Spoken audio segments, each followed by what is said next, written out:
Oh, welcome to the YAHOWah blog. We are here today with a full cast of characters. We have two people, however, on the Carmel coast. I think that is the cocktail tree. That's the artistry that we have been fighting over, for those who don't know. But there you go, off the top, that beautiful painting was painted by the man who is sitting beneath it. That is Captain Kirk. It was Kevin, who just moved out of the way for you to be able to see it. And down below is JB. He's also figured out how to make the backdrop the last painting of Captain Kirk. The story here, for those that don't know, and it was a bitter fight that I lost. I won the vote. I won the vote by a landslide. I did staff the ballot box. I started off with Wookiee and Asher voting in my favor. And then Wookiee, of course, has Rich around his paw. So I got Rich's vote. I abstained. I gave my vote to Wookiee. Yeah, okay. Well, Wookiee voted for me. Yeah, and it was like a clean sweep there for a while. And when the deal was that I offered to buy that painting because it brings back memories to me.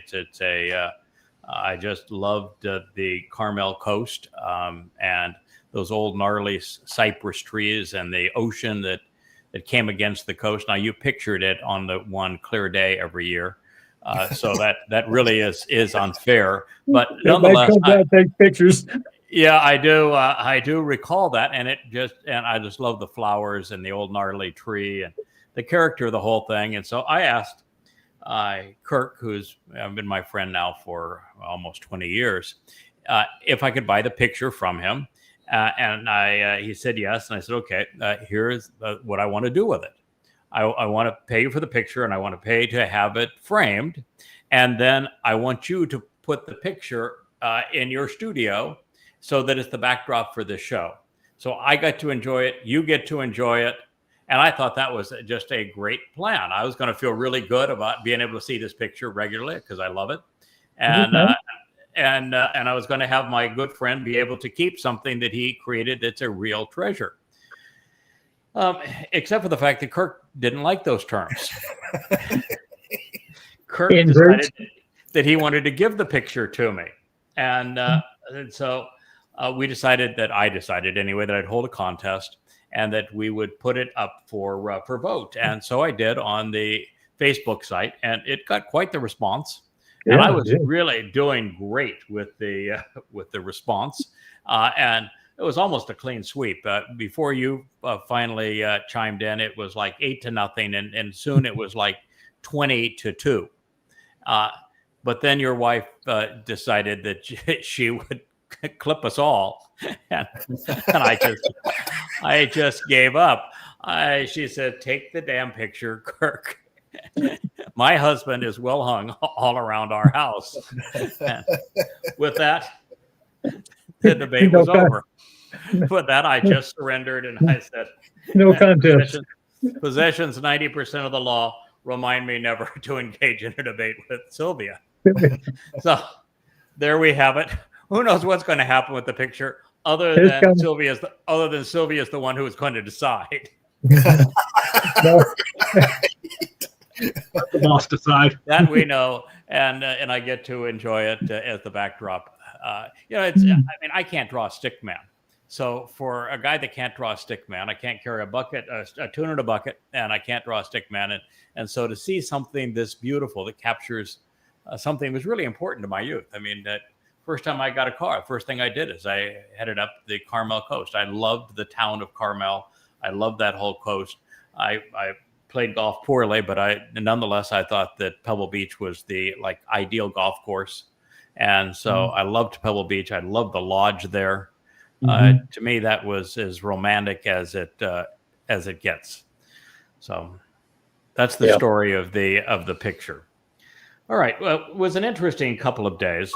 I had to confess that I'm not much of a Charlie Kirk fan. I don't listen to very many people in social media. The few that I listen to are highly technical experts on subjects that I have an interest in.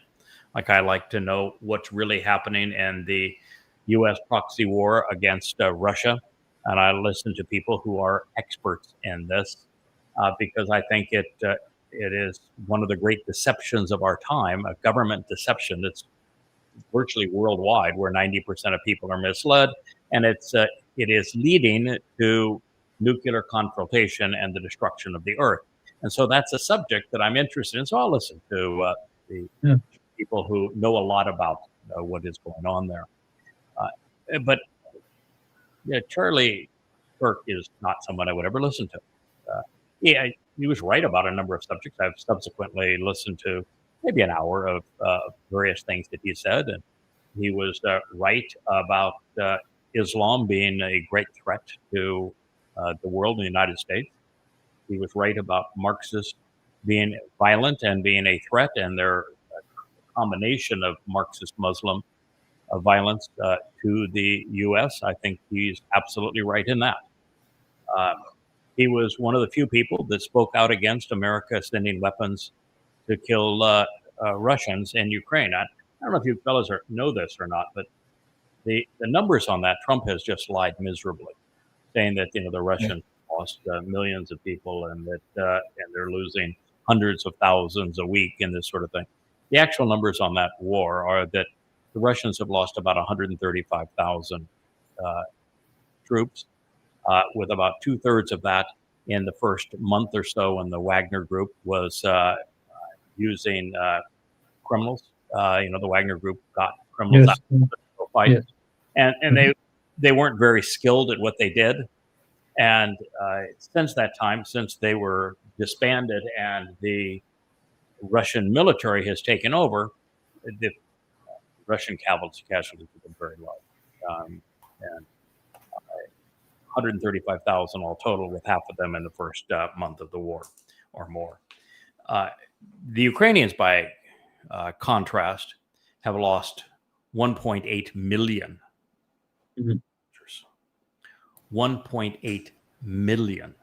And they're losing in the range of 30 to 35,000 a week now, to between desertion, severe casualties, and death.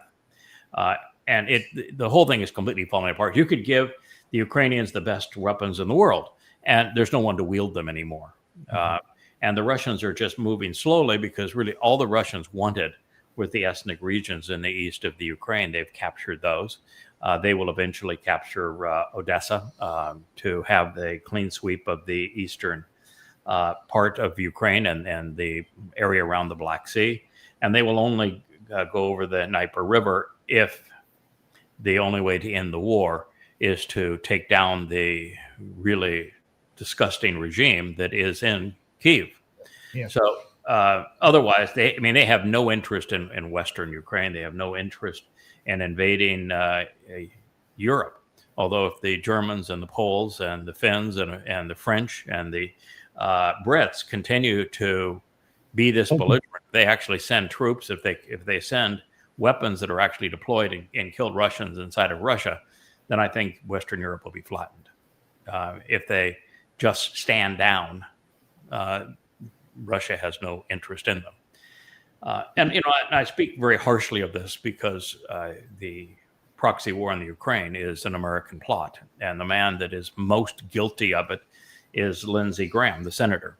And it is to come up with an immoral plot to kill Russians using a proxy and to have 1.8 million of them die and then blame the victim.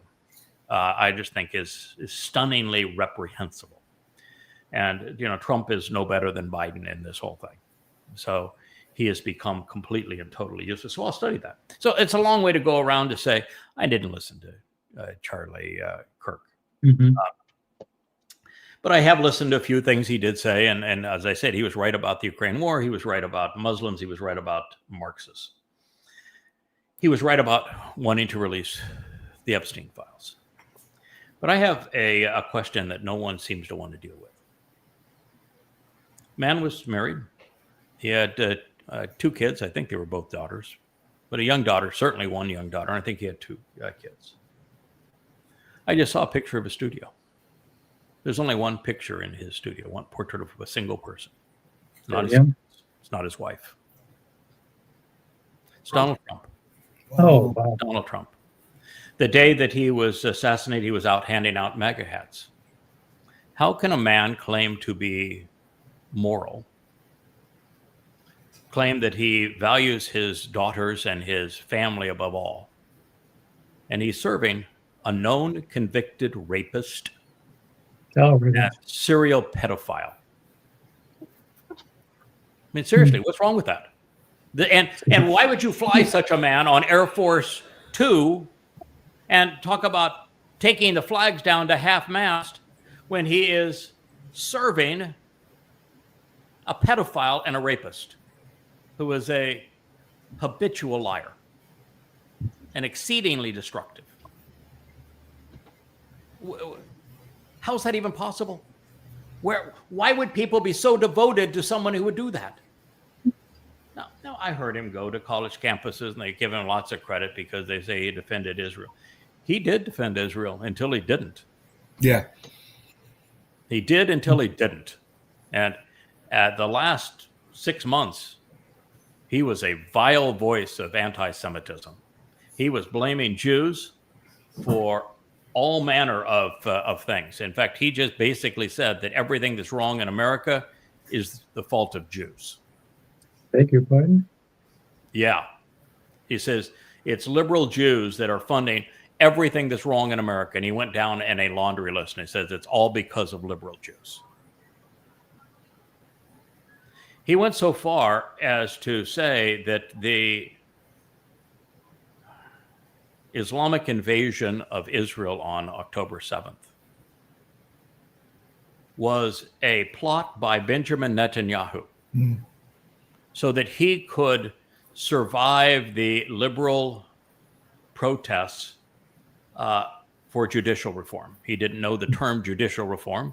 He actually said that Netanyahu was superseding the Constitution, didn't know that Israel didn't have a constitution. And he didn't know that liberals in Israel represent 20% of the voters and right-wing candidates and the center are 80%. So he didn't know that they were never a threat to him. And he actually said that October 7th attack was a plot by Netanyahu because he wanted a war to overcome the threat of judicial reform. That is not a pro-Israel voice. And yet Israelis are pretending like, oh, wow, he was the greatest thing, man. He's a righteous guy. Right. Yeah, right. I mean, you're that desperate? Listen, I'm a man who used words doesn't deserve to be killed for his words. But he made a big deal about preaching his Christianity. Mm-hmm. And as we know, Jesus never existed. Mm-hmm. Everybody who promotes that religion is taking souls with them to Sheol. And that's repulsive. His wife is dangling a rosary out the car window on the way to Air Force Two to fly the casket back to Phoenix. And people are now painting pictures of him with angel wings and with a halo. And there's moments of silence at sporting events for this integration of religion and politics and social media influencers. When a social media influencer who preaches religion and extreme right-wing politics garners that kind of attention and that kind of position, it speaks very poorly of his audience. Now, the reason I brought all of this up is because on all the social media platforms, the number one theme was that the Israelis had schemed to kill him because, well, the number one topic in social media is blame the Jews.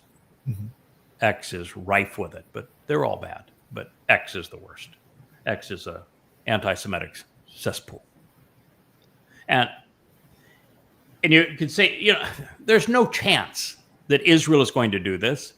Now, Israel, unfortunately, just like they love Trump, they love those they shouldn't, but they loved him. No, Israel didn't do that. And it was obvious, but it was all over the place. And then it was an international conspiracy. And then it was, well, it had to be a professional shooter. And they had all their analytics up there that it had to be a professional shot. No, the kid missed his target by a foot or more. Nobody in their right mind shoots for the neck. Neck, right. If you're really good at what you do, you shoot right between the eyes. If you're really, really good at what you do. And if you're really crappy at what you do, even though it's only 200 yards, you make a body shot. Shoot for mass. Right. Shoot right in the, you could be a foot off here and it doesn't matter. And if he was shooting here, he was a foot off. If he was shooting here, he was a foot off.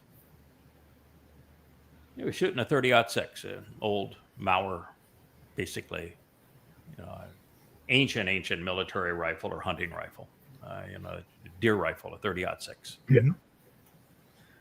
Yeah. And the reason he was exposed to these guns is because his dad was a cop. He was a sheriff for 27 years. And most of his extended family were military. Kid's parents were Republicans. The kid was quite liberal because he wrote on his bullet that he was going out to kill a fascist. And this thing of Marxists calling people fascists is just reprehensible. It's just disgusting because, first of all, Hitler was a Marxist. Yeah. Stalin was a Marxist. Mao was a Marxist. Lenin was a Marxist. Marxists are responsible for killing 200 million people.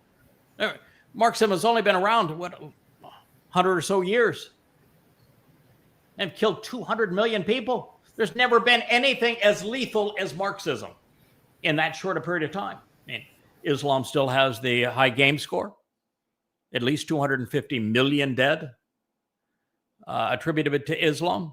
So it's still the most lethal thing that man has ever created, but It's been around a lot.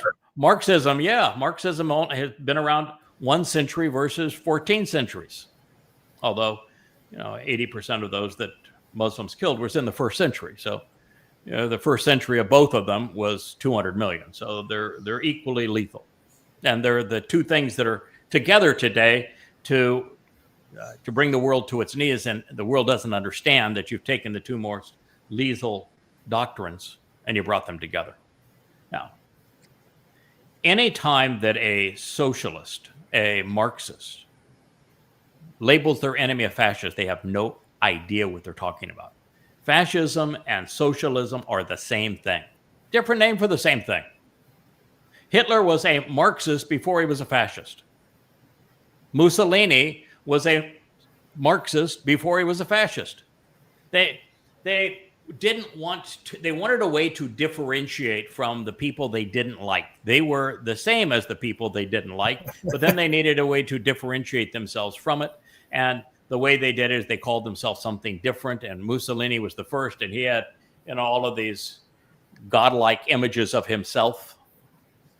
And Hitler said, "Hey, I could buy into that. That's my thing. It fits me perfectly. I'm a fascist too." But it's the National German Socialist Workers' Party.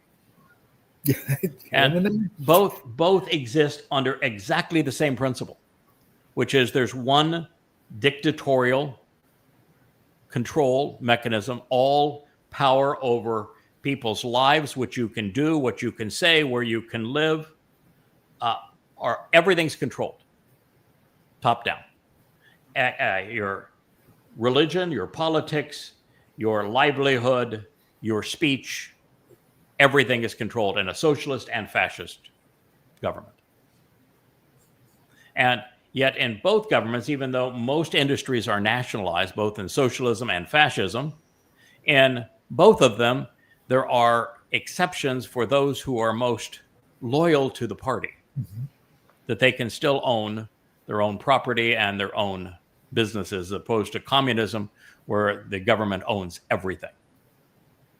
But Marxism and socialism, the same thing economically, the same thing politically. It's just a different name to the same thing. And so for this kid to call Kirk a fascist means that he was an extreme liberal, even though he was raised in a Republican household with a father that was a cop. Mom was a social worker. And so my point is that Tyler Robinson is America. When Elon Musk and others lashed out and said, if they want to kill us, we need to fight back. And I kept on posting all day, there is no they. Yeah. This was a young boy. He's 22 years old. He's a twerp. He's living still in mom's basement on a little twin bed with boxes underneath it and a plastic chair for his computer. He had no job. He dropped out of college. He was in a trade school to be an electrician.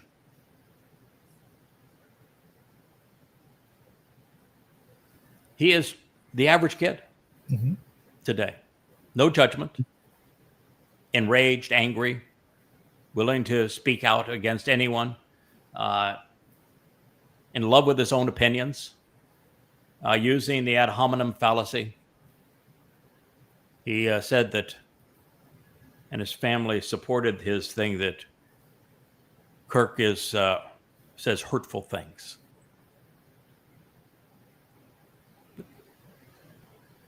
Criticize them. If you want to say you don't like his stance on Marxism, then try to justify Marxism. Yeah. You don't like his stance on Islam? Read my damn books. You don't like his stance on Christianity? Read my books and use it against him. Then you could debate him. But don't pretend that he says hateful things, then you do something hateful. You're a damn hypocrite, which is the problem with Marxism. They claim that they're enlightened and they're ignorant. They claim that they hate, and yet they're the most hateful people going. They're as hateful as Muslims. And so the realization that Tyler was America, there is no answer for that. There's 100 million more like him. There is no answer for this. And the more you try to perpetrate one, the worse you're going to make it. Academia has already done its damage. And this is not university level. He only went to a college for one semester and then dropped out. This is strictly lower level academia. And social media.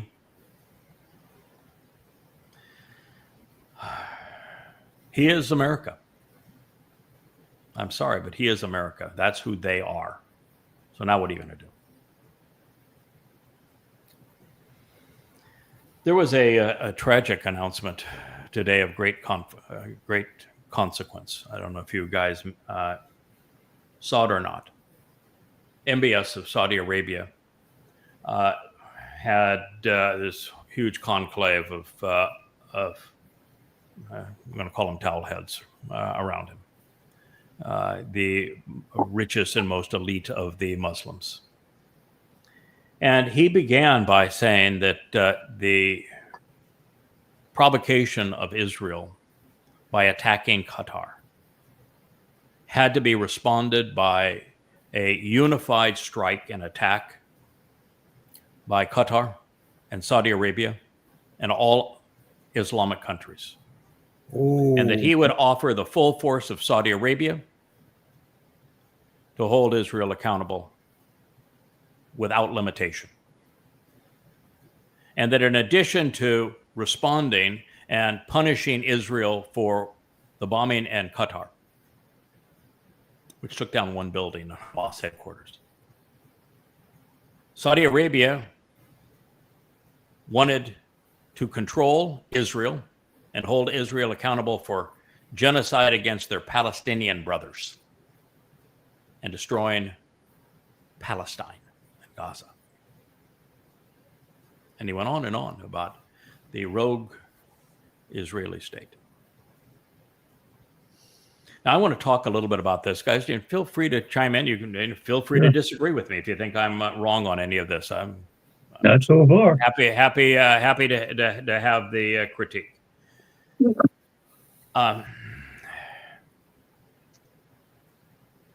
In the last 4, 5, 6 months, I have doubled down on a position that I took the morning of October 7th of 23. That morning, we began to talk, and I began to write a letter that's called At War with Religion on behalf of Israel. My open letter as to, this is what I think you're going to do. This will be the consequence of what I think you're going to do. And this is what you should do instead. And it's a long letter. It's probably, 150 pages long? A lot of documentation, a lot of ideas. Mm-hmm. And turned out I was 100% accurate in predicting what Israel was going to do. That Israel was going to send the IDF into Gaza, and they were going to use bullets and bombs to destroy Gaza under the proviso that they were attacking and responding to Hamas, and that they would rid Gaza of Hamas. And that was the war goal. That's exactly what I predicted was going to happen. And when I said, since that is not possible, since you are now pursuing a war goal that is not possible, and you're fighting a symptom as opposed to the actual enemy, and you're using the wrong weapons, bombs instead of words, you're going to destroy Israel. You're going to make a bad situation worse in Gaza. There are going to be more jihadists by the time you're finished with your bombing and destruction than there were when you began. Not fewer, more, which is exactly what's happened. And that you could stay there for 1,000 years and you could never eliminate Hamas from Gaza, because Hamas is Islamic and Gaza is Islamic. And the more that you bomb Gaza, the more radicalized, or more extreme, I should say, the more good, more true the Muslims are going to be to the Quran. The more they're going to hate Jews. And this is exactly what's happened. But it's worse than just that, because by destroying Gaza and sacrificing some 700-800 IDF troops in the process, making a bad situation worse, what has Israel done? First, Israel's now put himself in a position where it's responsible for feeding the Muslims in Gaza who want to kill them. I can't imagine a country ever putting itself in a worse position than sacrificing the blood of its sons and its reputation worldwide, such that you destroy the homes of 2 million people, so that you're now responsible for feeding them, knowing that every one of them wants to kill you. You have to wear a flak jacket to kill them, to feed them. Mm-hmm. Otherwise, they'll kill you. How could you put yourself in a worse position than that? And then not only are they forced to feed those who are trying to kill them and those that they have destroyed their homes, but they're being blamed for genocide while feeding their enemy. Yeah. That's quite a conundrum. Oh, my, how could you put yourself in that bad a situation? And if once you're there, how could you allow that same government to be in charge? How could you continue to support Netanyahu when he put you in that position? And then the worst of all is that by doing this and having lost the war of public opinion, because Israel did a really crappy job of showing what happened on 10/7, they've still done a horrible job. By not doing that job well and losing the war, forfeiting the war on public opinion, Israel has put itself in a position where the entire world hates them. And now they go and they bomb Qatar to take out 5 or 6 lives. I don't care if those people live or die, but they chose to do this. And they turned Saudi Arabia, Qatar, which already hated them, but Yeah. now saying that they're collectively going to attack them. Gave them the excuse. Yeah. Yeah, exactly. Yeah. Prompting. Right. To control them, to attack them. You couldn't be in a worse position. Israel is so isolated. And they will say, well, but we have, Donald Trump in the White House, and America is, giving us more weapons, so America loves us. No, you don't get it. I finally heard someone, Scott Ritter is the person, for those of you who are interested in the Ukraine war, you'll know the name Scott Ritter. He is probably the most informed person in the world relative to how that war is being fought and how many lives are being sacrificed and where they are on the front lines and what weapons are being used. And really the fact that Russia has destroyed NATO and they beat Europe and they destroyed the credibility of the United States. Scott Ritter said something that I have said before, I have posted before, and I don't think anyone has ever responded to me based upon this, but I thought it was fairly profound at the time, and he is now the second person I've heard say this after I did.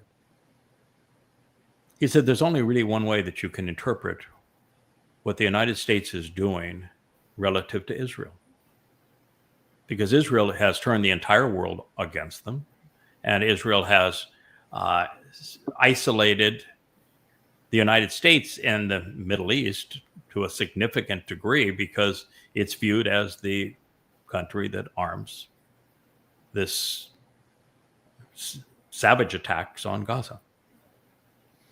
And so he says there's only one explanation for it. And then he says, I can't give this credit to Trump because Trump's not that smart. But people like Trump are never in charge. And it's no one in Trump's cabinet administration that's smart either, so they're they're in charge.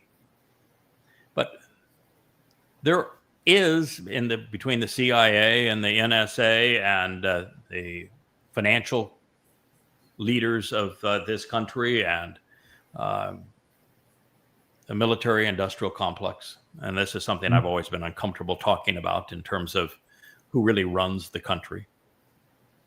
But the fact of the matter is there are people who have come up with a plan that are much smarter than Trump. And the plan, sadly, is to give Israel the bombs to destroy itself. They knew what Israel would do. They knew what Netanyahu would do. And they've continued to give him these massive bombs that he's using to destroy every habitation in Gaza. And it is suicide for Israel. There'll be nothing left of Israel as a result of all of this. 1 second, excuse me. Wookie would like you to know, though, he is wearing an Hermes. Let's see, if I go this way, yes. He is wearing this is a Hermes as opposed to an Hermes, but he is dressed. He is dressed for the show. And that he was groomed, got a haircut, Leah, and a bath, went to the spa, and put on his Hermes, and there he is. But he's now over in the Wookiee throne. He has a special throne that's in used to be my office, now the studio. So what he came to the conclusion, the same conclusion I had come to 4 months ago, because I was constantly told when I said Trump is the great betrayer back in November, as I announced this, that Trump is the great betrayer. He is going to betray Israel. And he's going to be the ultimate sponsor of the two-state imposition that will make Israel indefensible. And so in saying that, the retort from all of the pro-Israeli popular posters, but that's not true. Because look he's giving us so many bombs and weapons. And my retort even then was, you don't understand why. You're not only being played by the Muslims, you're being played by the United States. The Muslims who invaded on 10/7 Alaska flood. They were only trying to do one thing. You're not going to send 4,000 jihadists, mostly on foot, into Israel and conquer Israel, are you? Really. No. So why did they go in screaming Allahu Akbar, raping, torturing, plundering, burning, abducting, and killing? Why did they do that? Antagonize them. Well, aside Why from the did fun of it, Yes, Come get me. yes, Come get me. yes. Well, Why? Well, why did they do a that? history of doing it. Right. Muhammad They had a Ali. history of doing that. They did it to antagonize Israel because what did they want Israel to do? Oh, Yeah, come, yeah. Come They wanted bomb Israel Gaza. Come kill to come bomb Palestinians. Gaza. And they Yeah. wanted lots and lots and lots of Muslims to die, and they wanted Israel to destroy Gaza. And they already had all of the resources already positioned in universities, and throughout the media. Qatar had already bought them, Bottom. Mm-hmm. ready to say that before Israel even went to war in Gaza, that Israel was committing genocide. Mm-hmm. Yeah, they were still That's what lining they tanks wanted. up at the border. Yeah. Right. That's what they wanted. Israel was played. They wanted Israel to invade Gaza and to destroy Gaza and to kill lots of Gazans. That's what they wanted, because that's the victory. Because if you do that, you turn the whole world against Israel. What happens when you turn the whole world against Israel? The fake Palestinians get their state. Mm-hmm. Do they want a state carved out of Israel? Oh, Hell yeah. no. They want the whole They have thing. no interest. They've been offered a state carved out of Israel that's a lot larger than whatever they're going to get for a long time. They don't want a state carved out of Israel. They want the state of Israel. But they recognize, and you're playing with people whose average IQ is in the 70s. Right. I mean, so you shouldn't be able to be played for a fool by such fools. They realize that once the fake Palestinian state is given, and it will be Saudi Arabia that has the greatest influence over it, once it is given, then Israel is completely done. Because there won't even be 5 miles between the borders on both sides, and Tel Aviv and Jerusalem, where in that area 80% of Jews live. Yeah. From the West Bank to Gaza, yeah, less than 5 miles. Oh, to you're the- not going to have, 4,000 Islamic jihadists now from the north and the south and inside out. You're going to have millions of them. Yeah. And there is no fences that are going to be capable of resolving that. None. Mhm. It's It'll be just like a zombie horde in a movie. that is correct. Climb That's, and over that's their the way, dead allies just to get to them. and that's exactly as the prophets present it, Mhm. as tidal waves of terrorists. Exactly. So they played Israel for that result. And then the United States, these neocons in the United States have played Israel by giving Israel the bombs to do what they were baited into doing. Yeah, we can make a buck off this. Let's go. Yeah. Not only can we make a buck off of it, we can destroy Israel in the process. Because if Israel is gone, the United States doesn't have to take sides against any one of the Islamic countries who have what the neocons want: oil. Yeah. They want to control Iran. They want to control Saudi Arabia. They want to control the Middle East. And the thing that keeps them from having total control is their both British and American companies are too tied to Israel. Israel's gone. There's no more problems. The Trump administration, the neocons in America, and the Muslims both played Israel for fools. And Israel, as an independent Jewish state, will be no more. Now, while I know that at the end of the time of Israel's troubles, 8 years from now, there will be a remnant. Mhm. But Israel, as a independent Jewish state, the way it has been, is no more. It's over. They've passed the tipping point. World opinion, the insistence on a Fakistinian state, the Islamic states that surround them, they were too aggressive. They didn't fight this battle the correct way. And so I see Israel is now a country that we can fight for individual Israeli souls. We can fight for the souls of Jews. We can encourage them to walk away from the idiocy of the rabbis. Judaism, boy, I tell you what, when you listen to the statements that these people make, the feeds that were on my Facebook account, I probably put in 10 a day. And it's just astonishing how just tragically anti-Yahweh that religion is. They hate God. Mm-hmm. It is just repulsive what they have to say. And I can't imagine how God must feel to see his people wearing those little boxes and tassels and ribbons and morning suits and beanies and spouting such utter trash. But that's who they are. And so Israel, we can save some Israelis from Islam. We can save some and from Judaism and even for Christianity. Mhm. Because Christianity is exceedingly anti-Semitic and from Marxism. But we can't save Israel. It is a house divided and a house destroyed. And it is going to fall apart so fast over this next year. It's going to be almost dizzying what we're going to witness. Now, here we are. It's this family hour of the YAHOWah blog, and we were going to pursue our understanding of Yeshaya, Isaiah 14, which happens to be about Halal ben Shakar, who happens to be the adversary. So it's not a happy subject, clearly, but it's an important subject. And we spent this entire time talking about the likes of what America has become, the hypocrisy of the MAGAs and the Charlie Herds or Charlie Kirks of the world, and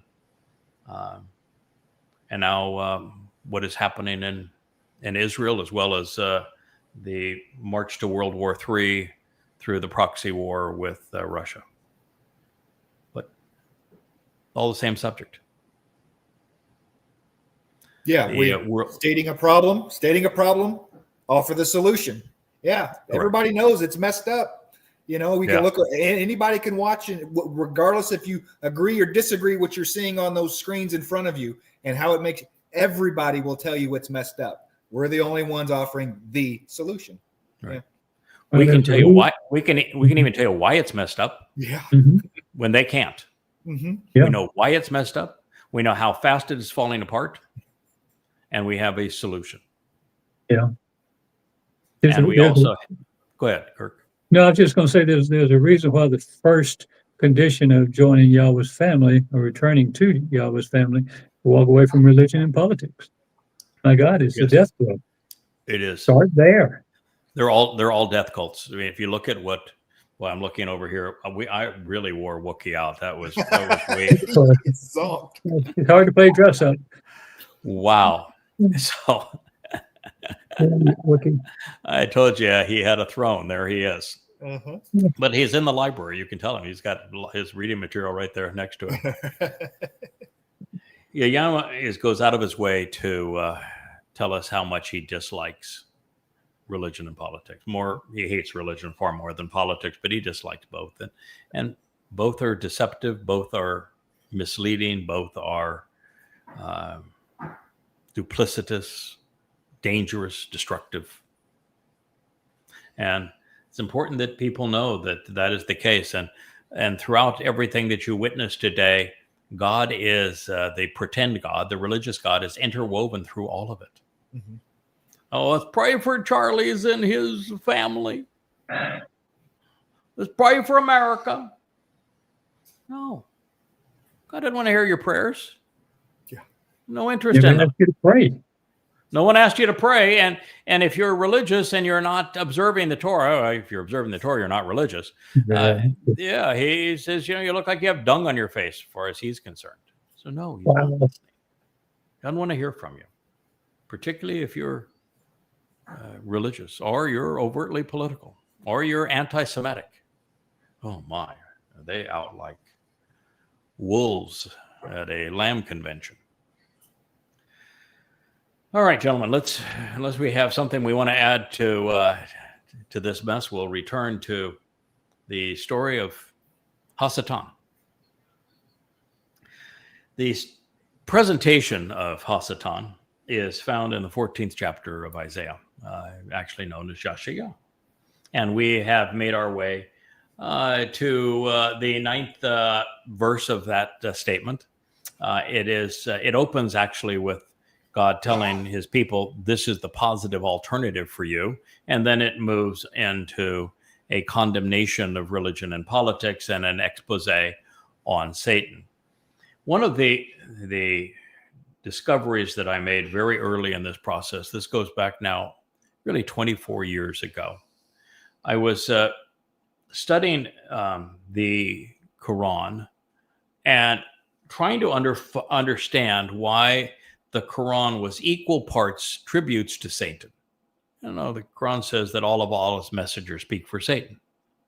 The Quran has whole surahs that are devoted to demons, which are the jinn.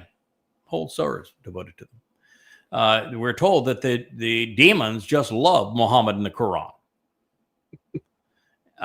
And we find that Allah spends all of his time in hell, torturing people. So if he's spending all of his time in hell, you know who in the hell he is. You would think.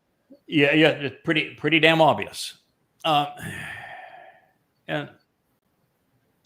so as you're doing this and you're trying to understand why then there are surahs where Allah and Satan are having a conversation, and you really have a difficult time trying to figure out which one's Allah and which one's Satan, because their agenda is exactly the same. Man, exactly the same. There's whole long discussions, and they're repeated in numerous places, which are arguments between Allah and Satan, and you really can't tell which one's which. So I just was confused this is going back 24 years ago, and I was confused. What is this argument between a God that is modeling himself after Satan and Satan? Why would a religion like Christianity criticize the Satan when it's pretty obvious that Paul created his God Jesus on behalf of Satan because he admitted he was demon possessed? Yeah. And his God is exceedingly anti-Jewish, hates Jews. So pretty obvious, but then it condemns Satan. So I was saying, why was that the case? And then was a friend that pointed me in the direction of Pike's Morals and Dogma of Freemasonry, Yep. 32nd degree, yeah. Mm-hmm. And it talks about religion from Satan's point of view. Mm-hmm. And what it said was that Satan is saying, because as a 33-degree Mason, you are officially a Satan worshiper. And it said that Satan must destroy the adversary title to be perceived as a god. Yeah. And then you go to this statement and Yahowah 14, and now the whole thing falls into place and you understand it. The reason books like the New Testament, because by the way, the Torah, prophets, and Psalms say very little about Hasatan. Yeah. He's a bit player. And Christianity is a big deal. And Islam, huge big deal. So why in these religions are they so fixated on disparaging Satan?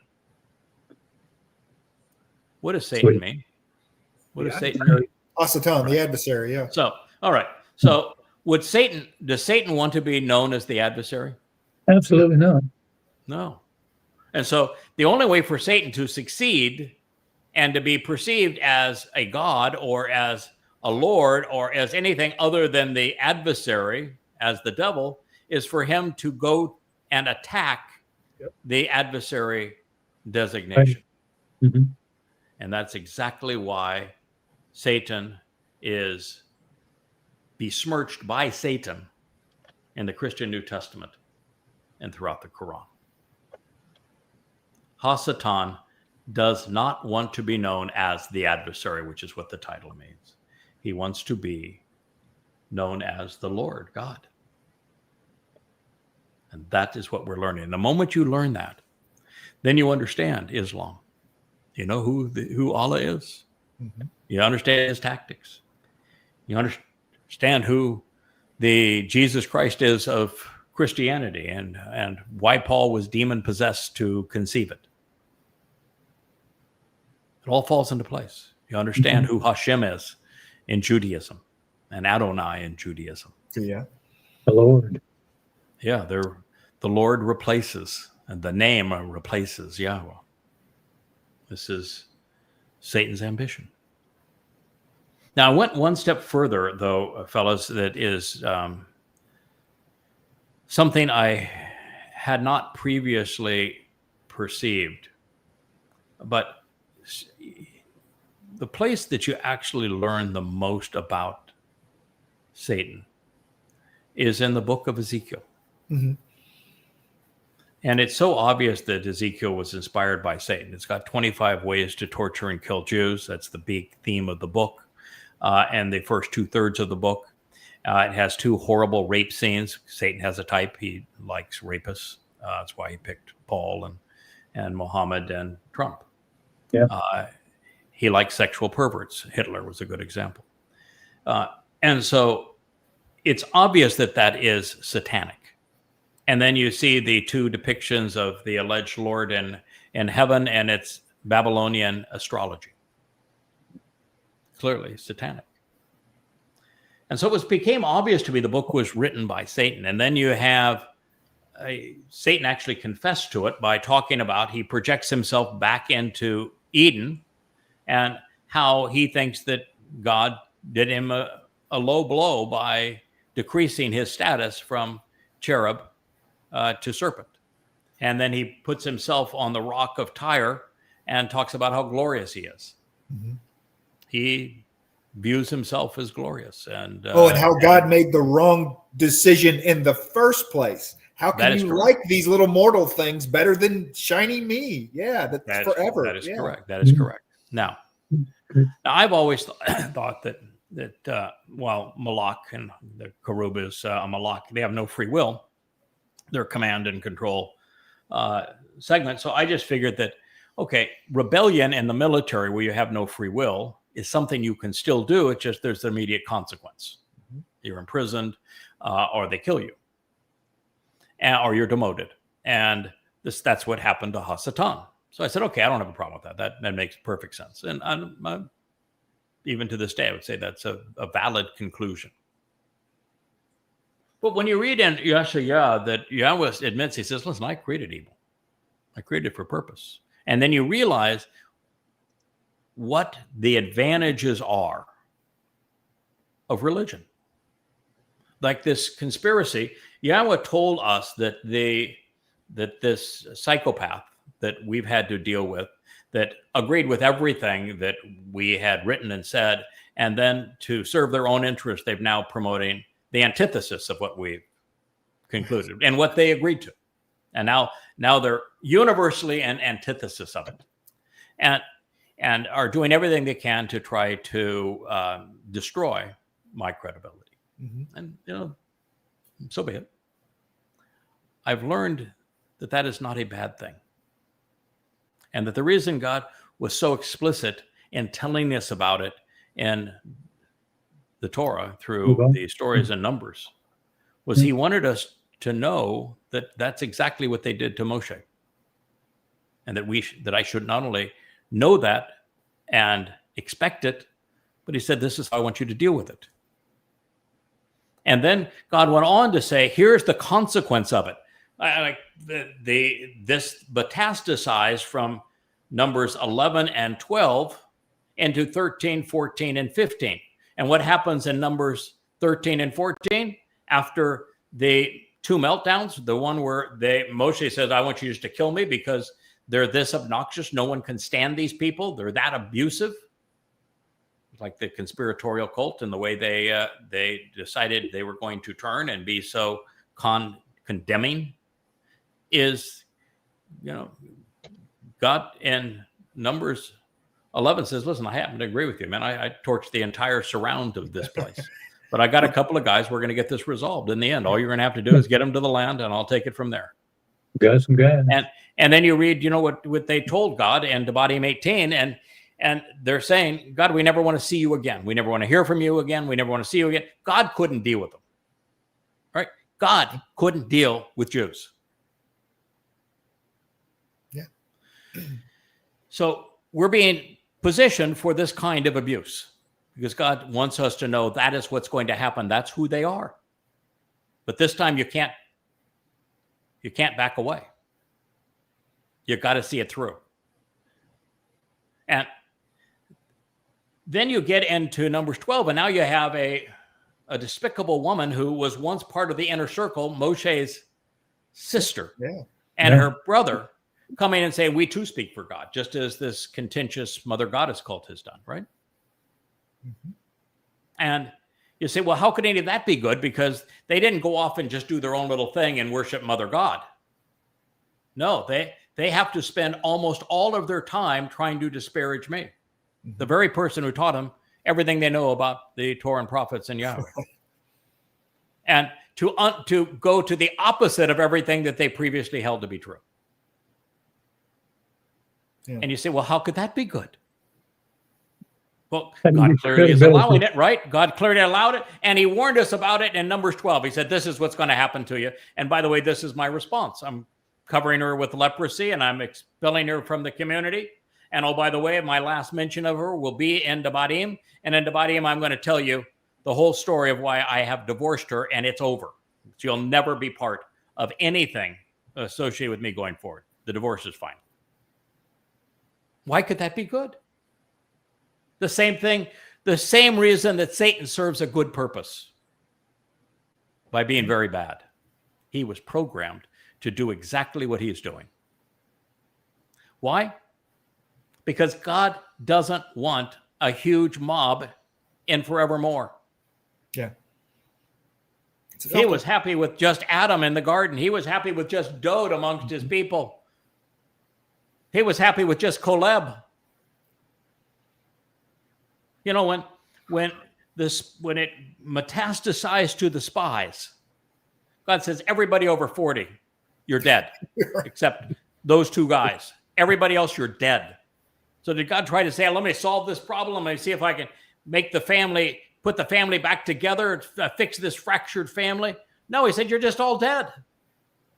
I'm not going to even talk to you about it anymore. It's over. And then in 15, he presents the plan for 3,400 years later that he's going to use to restore that relationship. And so God's view was that rebellion served a purpose. It got rid of all the people he didn't want to spend eternity with. Mm-hmm. You know, it's not unprecedented. He did the same thing with Noah. He said, okay, y'all are so bad, I can't stand you. So this is the only one who walked away, and he and his wife, we don't know much about his wife, and we don't know anything about his kids either, but at least they walked with him instead of walking with them. And he said, yep. This may sound cruel, but he wiped out all of them. He said, I'm going to start again with this group of people who trust me. Yes. And that's what he's doing now. I mean, I see it as just another, unfortunately, he has to weed them out every now and then and say, who wants to be with me? Mm-hmm. How many religious prophets were there in the time of Elia? Well, that story at 480. Religious prophets, like 800 or 600? Yeah, 400 and 450, 850. Oh, okay. Right, JB? Yeah. 850, 400 and 450 between Baal and Asherah. How many were there at the end of that narrative? I know that one. 0. So did Yahweh say, "Hey, I'm gonna fix this all up for you. We're gonna have a time of grace. We're gonna have forgiveness. All you need to do is believe, and it'll all be good. We'll be religious together. Kumbaya." Did he say that? No, Elia ripped him a new one and they killed him. No, it was He embarrassed them, he mocked them, and then he killed them. Wow. So what's the purpose of this mother goddess cult? What's the purpose of these anti-Jewish conspiracies? What's the purpose of Christianity and Judaism and Islam? It's the filter. Yep. Yeah, it's a cleanse. Right. God's not looking to save everybody. He doesn't want everybody in heaven. He wants a way to get the herd so that it's just the people who get it, the people who share his views, the people who are committed to him, who love his name, who love his son, who've taken the time to listen to what he has to say and accept the house rules. Yeah. Yeah. And so we have to look at what Hasatan does and these perverted conspiratorial, which is the mother goddess cult, religious or political mindsets that is so destructive. And we have to realize that God created that for a reason and that Satan is actually programmed to do that. So when it comes to this Torahless one, who is Donald Trump, and Satan's possession of Donald Trump, well, Donald Trump had free will, and he made this decision because he's such a despicable character, and he couldn't handle the fact he was losing every court case, he lost the election, and he was going bankrupt. So he made a deal with the devil consciously, and he knows he's demon-possessed. But Hasatan, he knows the future. You'd think, if anything, he would say, no, I'm just not going to do that. I mean, I've been asked the question before, if Hasatan knows that after he kills you as the anima para, that he is done, why doesn't he just avoid killing you? And then the children of Israel are not purged, and then it's all over, and Satan wins. All he has to do is not do what it says he's going to do. Why doesn't he do that? He can't. He has to. He can't. He can't. He has to do what he's programmed to do. He didn't have a choice when it came to Donald Trump, although clearly Donald Trump is his type, just like Paul and Muhammad and Hitler. It's his type. But he didn't have a choice. That's probably enraging in itself. Yes. Knowing the answer, knowing that all I would have to do was not, and yet I can't not, it's there's got to be a little self-loathing in Hasatan from that. No. I think he embraces it. No, and no. I don't think so. What is the common trait amongst all extreme narcissists and psychopaths? What is the one thing that they all have in common? They love themselves. Nope. No? Nope. They don't love themselves. They hate themselves. They project their faults on others. What was Charlie Kirk's pet peeve? You know what it was? He says, I hate the word empathy. Mm-hmm. Oh, my. It was his pet peeve. I hate the word empathy. Now, the thing that all psychopaths have in common is they don't have any. They don't have any empathy. They have no concern for anyone, including themselves. Now, why did Trump go after the crocodile tears and my buddy Charlie? He was killed. Then he went to the Yankee game, and he's all, hey, baby, doing the Trump shuffle and all smiles. Same day. Why? How? Yeah. Because he has no empathy. Yeah. And by the way, they don't love, a narcissist doesn't love themselves. They just hate everybody. All they care about is themselves, but they know they're despicable. And their only way to achieve what they want is to tear everybody else down. That's the same thing as Satan. So you can't say that Satan has this sense of loathing or any emotion. He doesn't. He's a tool. Back to your children. Yeah. You're just doing what he's programmed to do. Yeah. He provides the choice. Yeah, well, yes, and what he doesn't have any. No, but he provides a choice for humanity. Yes, he does. He does, but he himself doesn't have one. That's good. So it is actually very helpful to understand the adversary, because then you understand how religions work, how politics works, what it really means to be demon-possessed like Paul, like Muhammad, like Donald Trump. And when I say they're demon possessed. Paul admitted he was demon possessed. Yeah. Muhammad admitted he was demon possessed, and they both acted demon possessed to confirm it. And Donald Trump, the difference between Donald Trump 45 and 47 is clearly demon possession. He has become the most despicable man on the planet. If you follow suit with Muhammad and Paul, he's going to admit to it at some point. Yes, he is. Yeah, absolutely. Mhm. Yeah, and what we don't know really quite is how Satan bridges this gap between claiming that his corporeal manifestation is God, Satan having absolutely no respect for the man that he's possessing, Satan programmed to be perceived as God, to fool people, to lure them away, to give them a false sense of security, and him being the adversary. And will that ever be disclosed that he is who he is, until he's finally unveiled at the end? I'm even wearing my Man from Edom and Adam of Parah. He comes dressed in red for the occasion. Yeah. So no, I think that throughout all of this, as we consider Hasatan, we have to realize that we're not up against somebody who is fighting us for any purpose or for to accomplish something. He's programmed to do what he does. And it's kind of like when I look at Judaism and I say, why can't you say Yahweh's name? Why do you have to do this? Everything is in Hashem or G-D or Adonai. And I realized that Satan's programmed. And so as he's working with the rabbis creating Judaism, he is specifically forbidden to use Yahweh's name. That's why Yahweh's name doesn't appear in the New Testament. That's why it doesn't appear in the Quran. God didn't want his name sullied in this way. Right. Amazing. So there is a book, however, that we have to be careful about, because just because you include Yahweh's name doesn't mean you're right. If you exclude Yahweh's name, if you change Yahweh's name, you're definitely wrong. If you present Yahweh's name as the mother goddess cult is because you want to work mommy God into God's identity, that's dead wrong, and the consequences are unforgivable.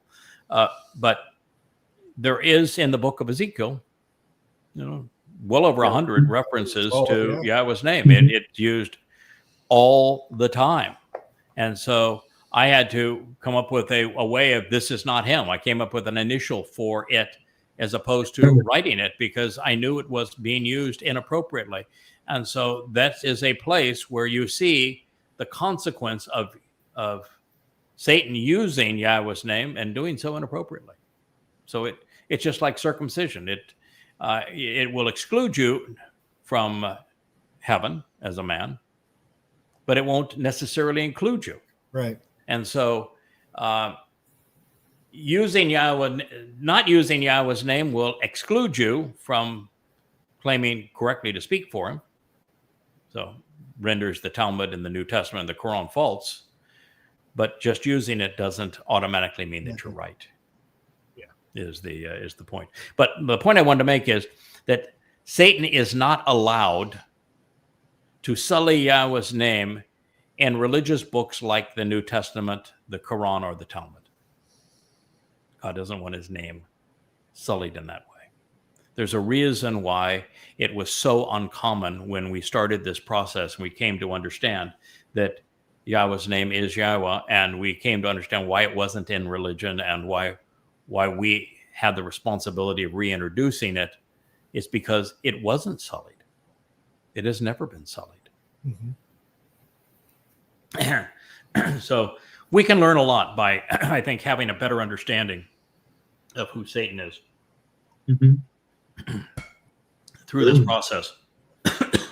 So it now says, and this is the passage that we were at in our last program. So we've done an hour and 10 minutes of this program, and we are now returning to where the program was supposed to begin. Right on schedule. We are right on schedule, aren't we, guys? Yeah. Okay.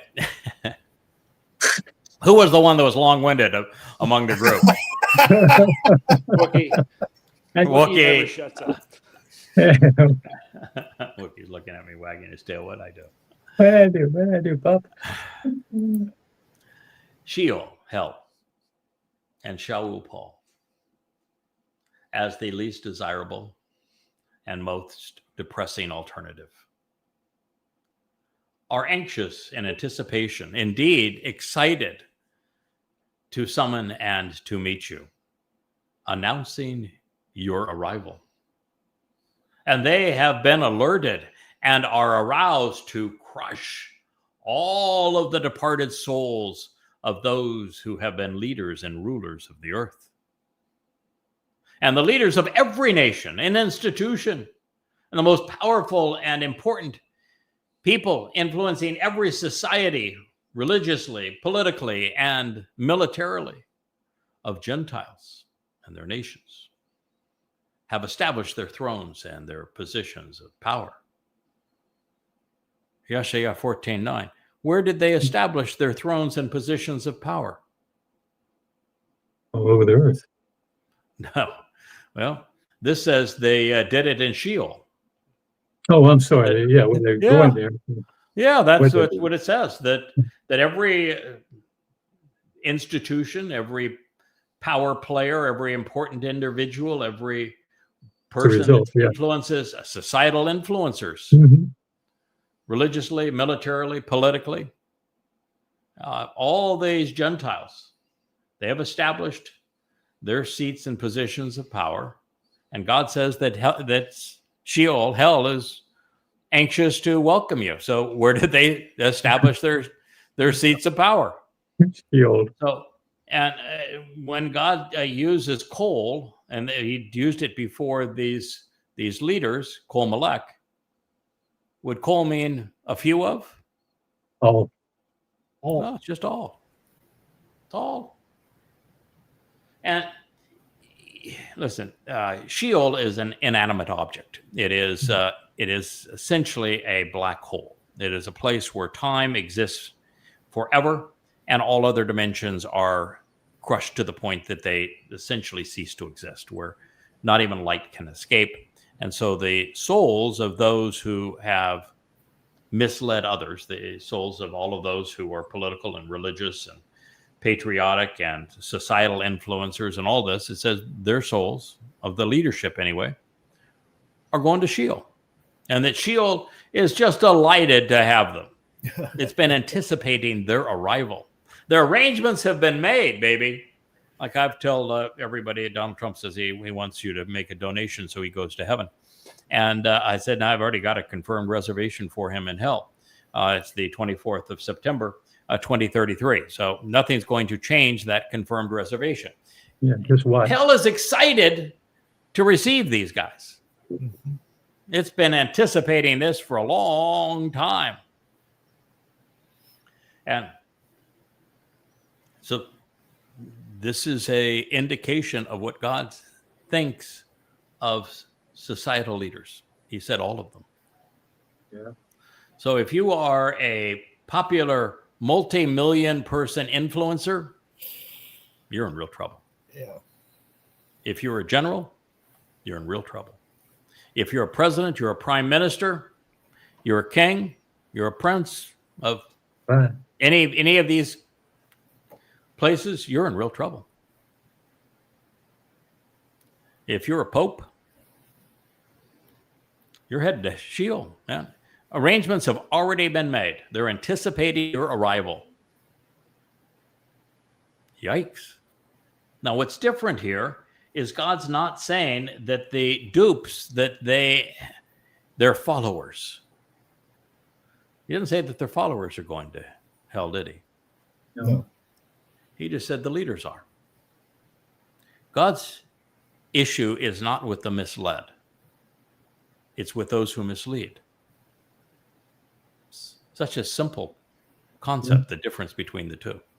He spends all of Numbers 15, not all of Numbers 15, but a significant part of Numbers 15, talking about the difference between crimes of omission versus commission. Mhm. And those who have been misled, a crime of omission, can be restored. That problem can be resolved. That's the whole purpose of the Yada Yahowah. He makes it very clear. The bull can resolve crimes of omission, of having been misled. He cannot resolve crimes and guilt of commission, misleading. So even if you were to drag politicians today, all of them, and popes and priests and imams and generals and societal influencers, if you were to bring all of them to me as part of the sacrifice of the Yada Yahowah, I couldn't help a single one of them. That's why there's the black chariot. That's why the white chariot and the dapple chariot. They both bring Yehudim and Goyim that are guilty of being misled versus misleading. And it's a huge part of Numbers 15, which 15, it talks about God's entire solution through time. So it's important for us to know here that he has isolated the leadership. Now, those who have been misled at any other time will simply die. And if you've been misled to the point that you become an anti-Semite and that you're attacking Jews, like the Marxists today, they want to annihilate Israel. Yeah, you're Doomed. You're really on that fine line if you were just one of the stupid idiots that's just out there parading and holding up a sign versus a ringleader of the organization, as to whether or not you have crossed that threshold. Because the threshold difference is your soul is destroyed versus your soul is sent to Sheol. Okay, yeah. Huge difference between the two. Either no consequence, no reward, no punishment, or eternal separation and incarceration, with one exception. There is a period of time that God's going to choose through those two chariots, the white and the dapple chariot, Goyim and Israelites, that he's going to bring into Israel, that he's going to purge of being wrong and being misled, but not misleading.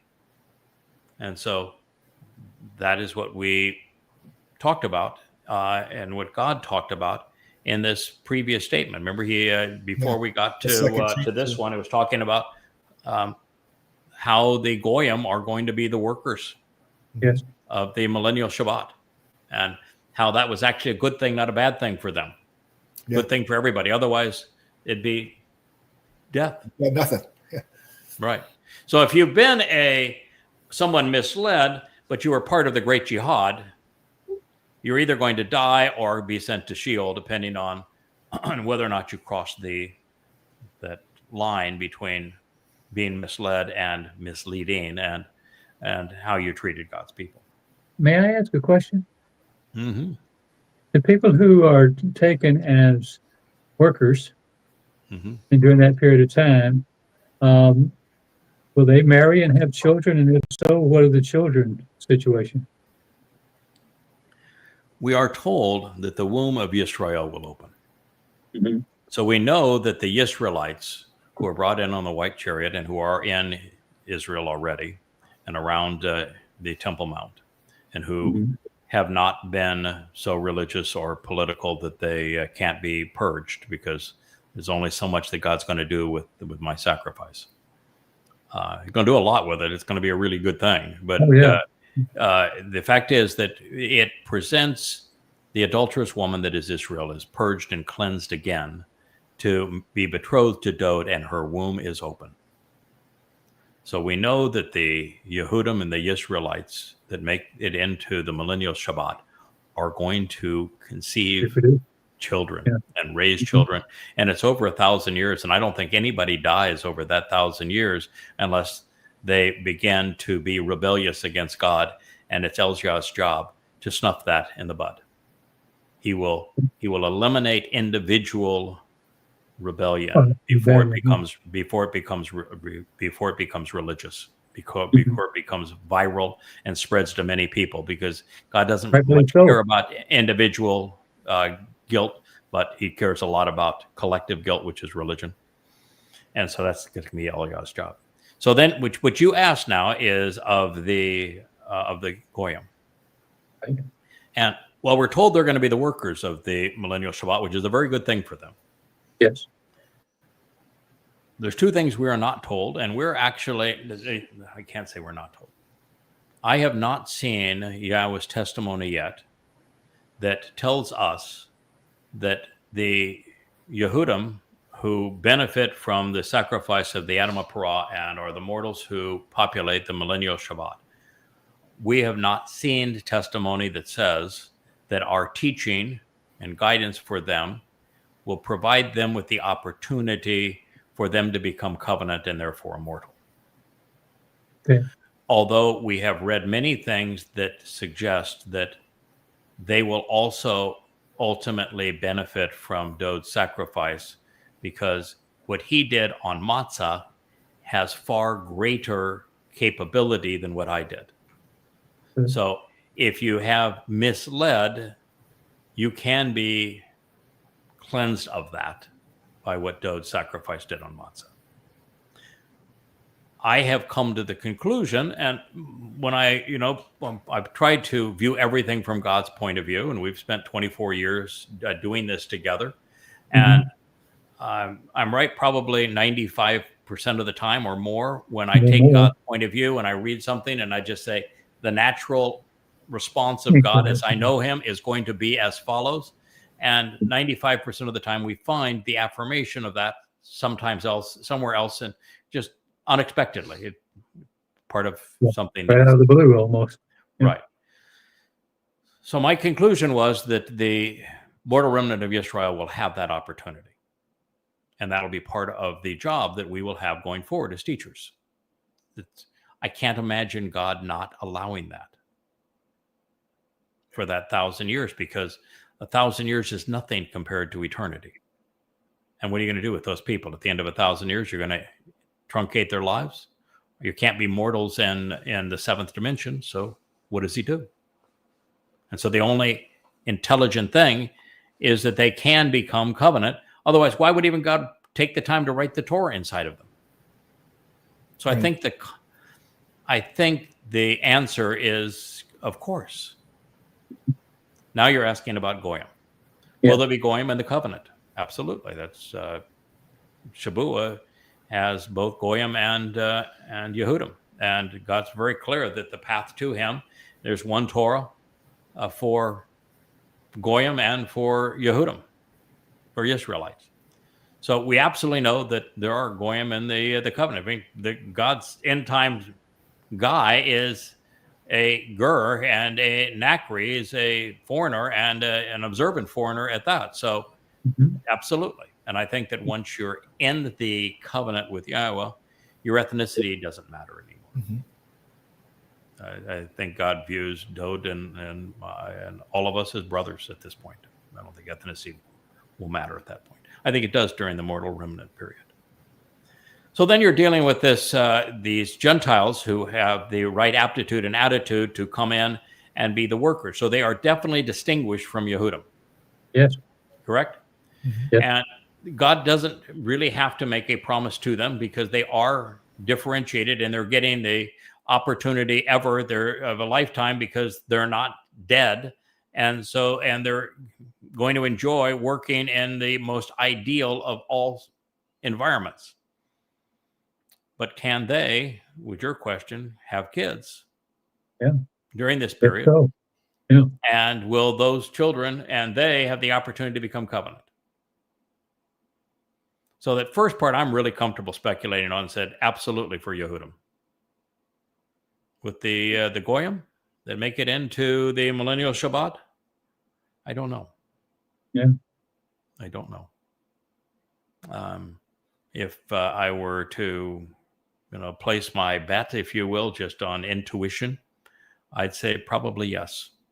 Yeah. Well, we've been doing a lot of teaching during that period of time, and we'll be celebrating the Moed Mikra forever. So, I mean, somebody's going to get wind and say, wow.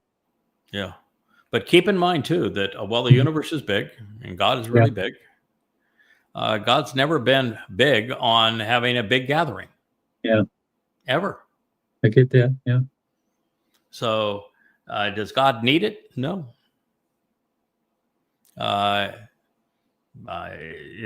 It's not necessary for him to be merciful, for him to be consistent with his testimony.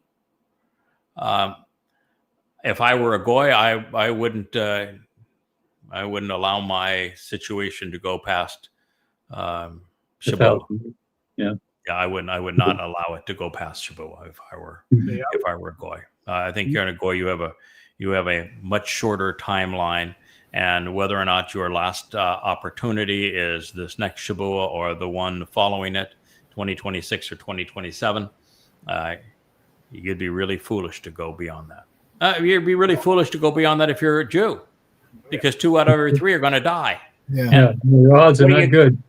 Right, and what are you giving up to be able to spend this interim time with Yahowah in Shamaim?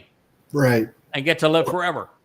What You're not giving up anything, and you're gaining everything, and you're not risking anything. So, I mean, you'd have to be stupid, too, if you're a Jew. But then again, God's really clear. We read it today in the 89th Mizmor, where God is in a transition between, say, my son, man, he is really cool. I just love my son. My son is everything to me. And then, oh, by the way, here's the story of my people, and the rest of my people are not Torah observant. You're not paying any attention. You're totally rebellious. You're not cut into the covenant. And because of all of that, it's a horrible situation for you. And the only reason we're ever going to get back together is because of the time of trouble.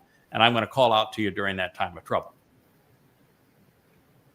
So what God's saying is that time of trouble is the only thing that's going to bring Jews back. Yeah, unfortunately. And if we could put Sylvia on them, we might.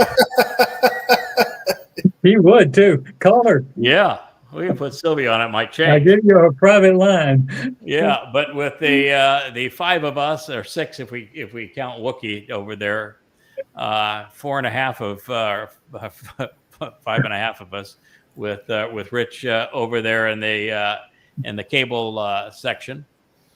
If we were to we continue on, I don't think that we're going to have, based upon everything we've read in the Torah, everything we've read in the prophets, I don't think we have great success with Israelites. And the more I expose what God had to say on X, the more I have people just taking cheap shots and being obnoxious. Yeah, I don't know how you take it all day. Whew. Wow, I know you come over there, and it's a tough place. It is there are people, I'm sure, that say you've got to have a pretty good ego to say that God spoke of you and gave you this job, until you actually know what the job entails. Is right. Oh, by the way. Oh, by the way, you get bludgeoned to death at the end of the job for a job well done. That's why I'm wearing red. But no, it's a really difficult job. Moshe couldn't do it. It is. Really, he couldn't. Yahowah failed at it. Dode failed at it. Yeah, no, we went away for the last few years. I'm not in their league, and so, but God says, no, you can't fail at it. And so why I do it is because God made it really clear. You can't give up. You can't fail. You can't stop. You can't let them get to you. When they take a swipe at you, you come right back, and you come back hard, and you come back immediately. You guys have all seen me do it. Every time somebody makes some kind of a stupid statement, come back always and hard and fast. Yeah. And that's where we are, because we cannot fail. But realistically, we're not going to succeed significantly with Jews until their backs are against the wall. Mm-hmm. And even then, God's going to cheat. He's going to round up the misfits from land of misfits toys from all over the world and bring them into Jerusalem and say, okay, here's your chance. Now you get to go clean them up. Yeah. And so, you know,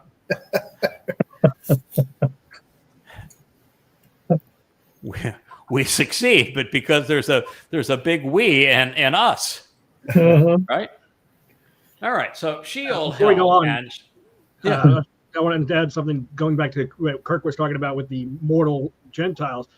To my thinking, like I said, we're not told anything specific, but the Torah will still be the Torah, and it will still be in effect. And it does have many parts that speak of the Gentiles that dwell amongst Yisrael and being able to participate and become as Yisrael. So to me, I don't see why that would not be a thing in the millennial kingdom.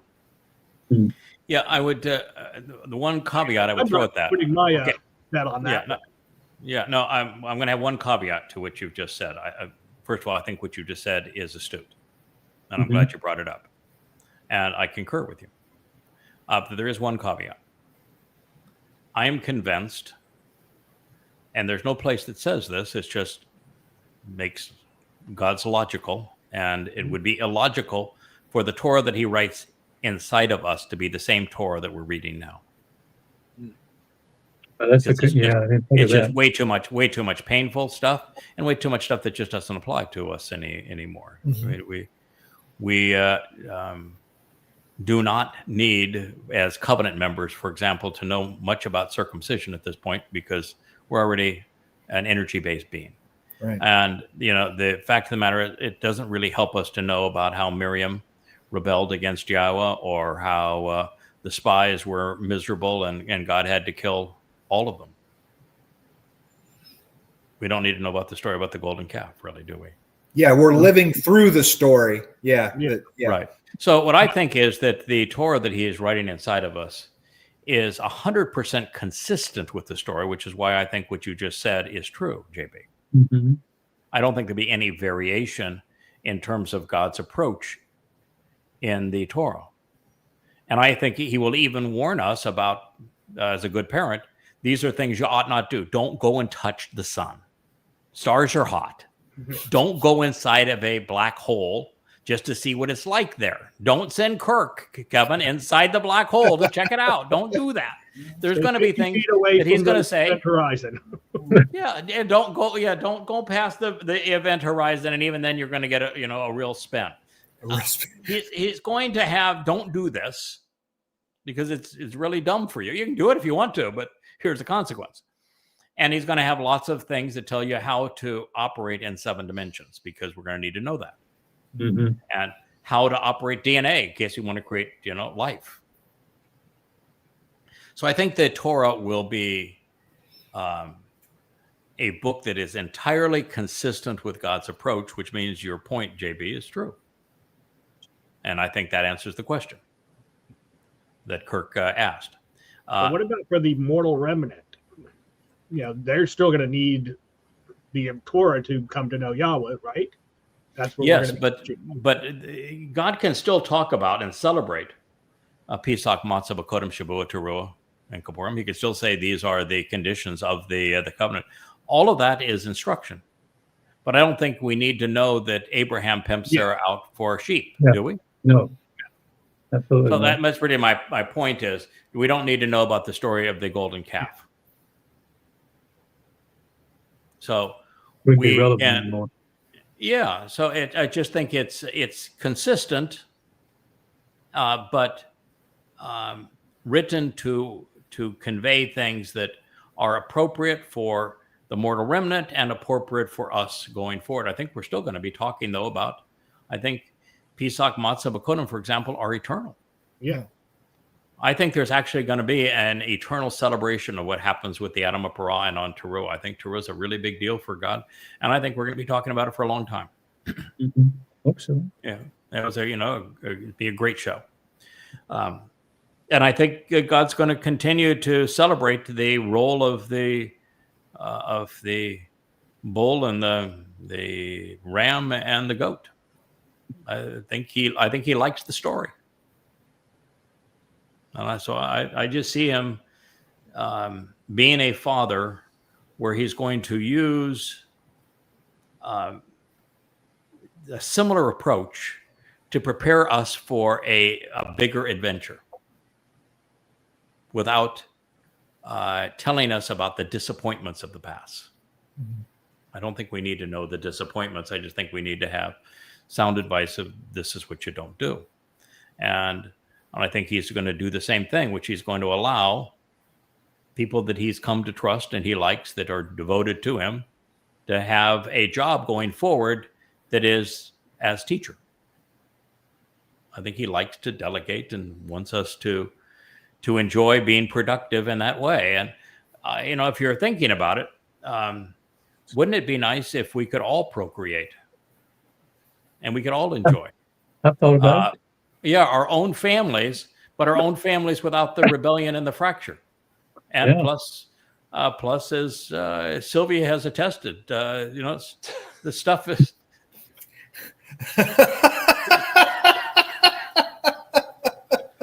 cuddling is fun. Prolific.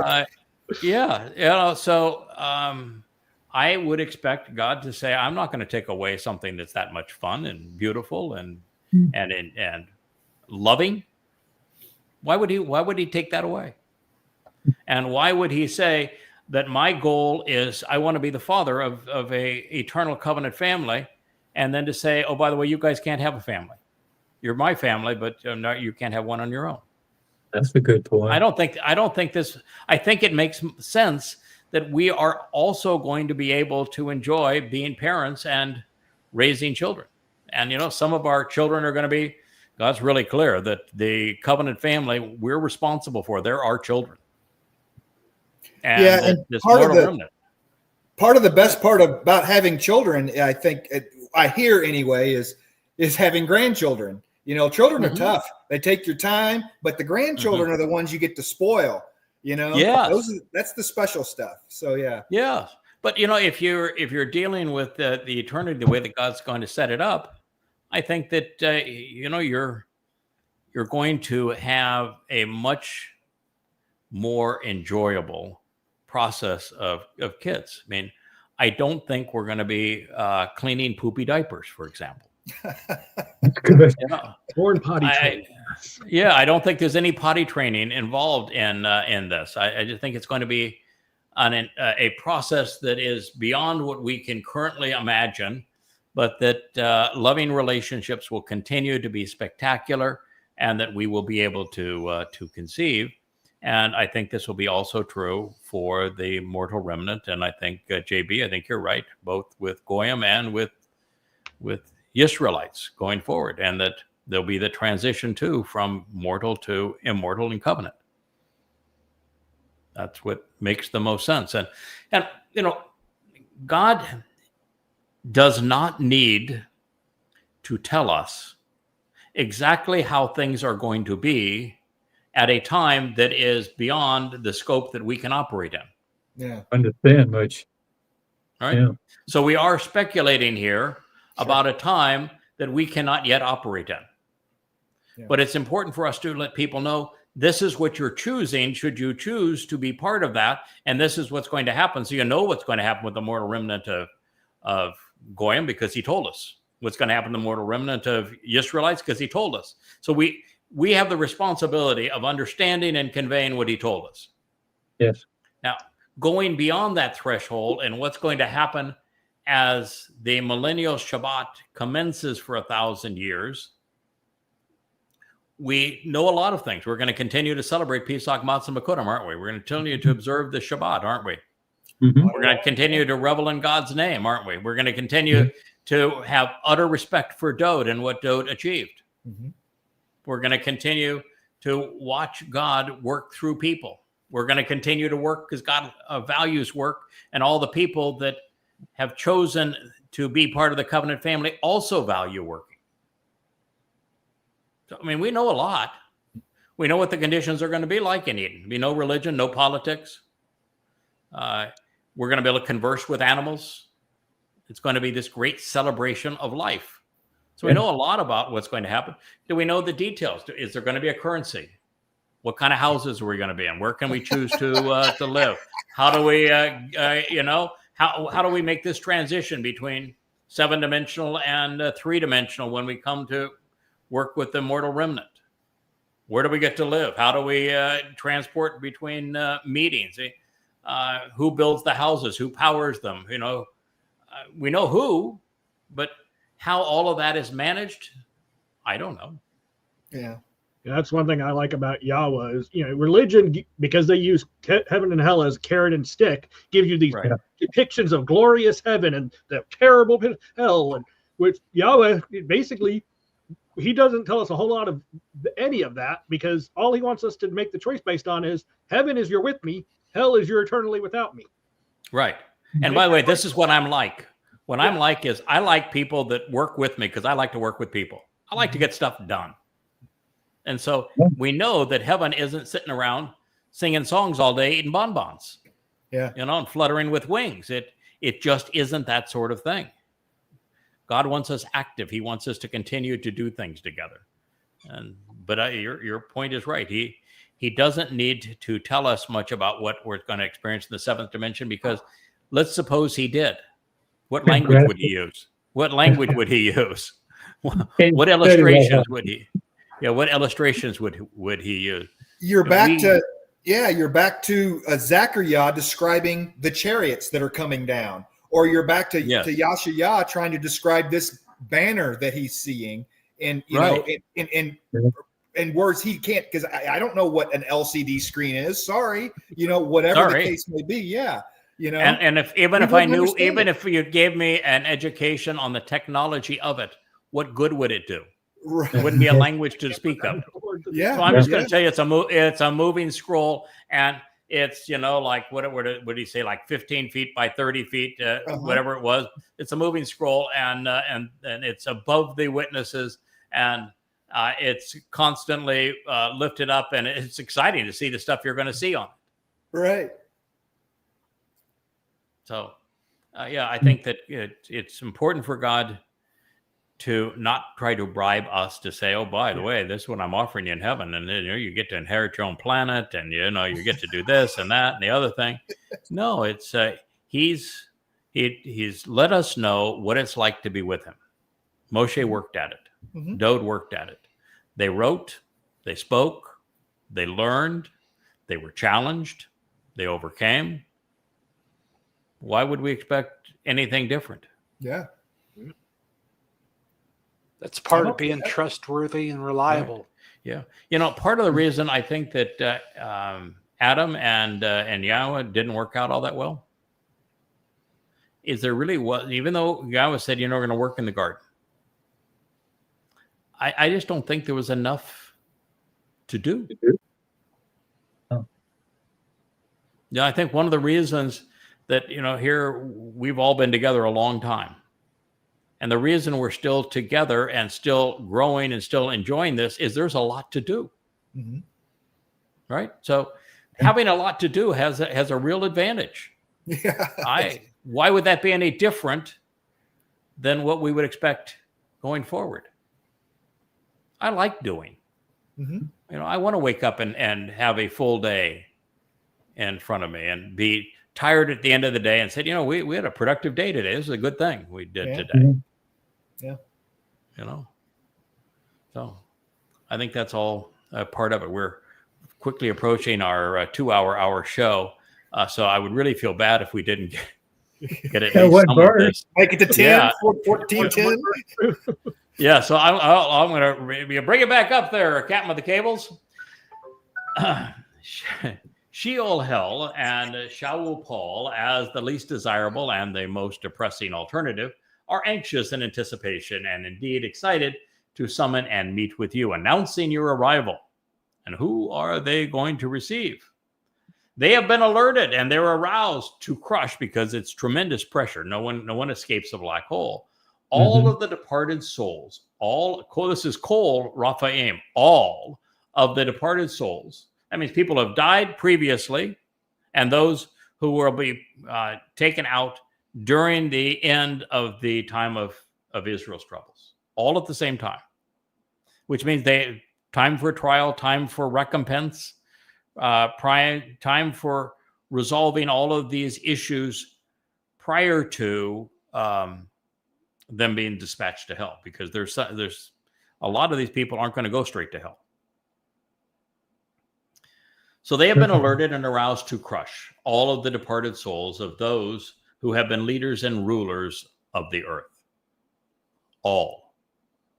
It's going to be really tough. I mean, if you've been a pope, you've been an imam, you've been a priest, you've been a general, you've been a king. Now, I can't say that it categorically. Let's say that you were a political leader in a community, and then you say, I can see God's not fond of politics. I should really get out of this. And you decide to abandon it and become covenant. You have nothing to worry about. If you've been a colonel or a general in the military or an admiral, and you come to embrace the covenant, then it's not held against you. Yeah, you're perfect from God's point of view.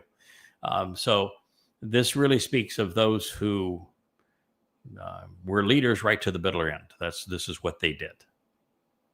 They never walked away from these things. And the leaders of every nation and institution, the most powerful and important individuals influencing every society, religiously, militarily, and politically, Kol again, Melech, all of them. And all of these Gentiles have established their thrones and positions of power. And that will be that what they really did is they made their bed in hell. Yeah.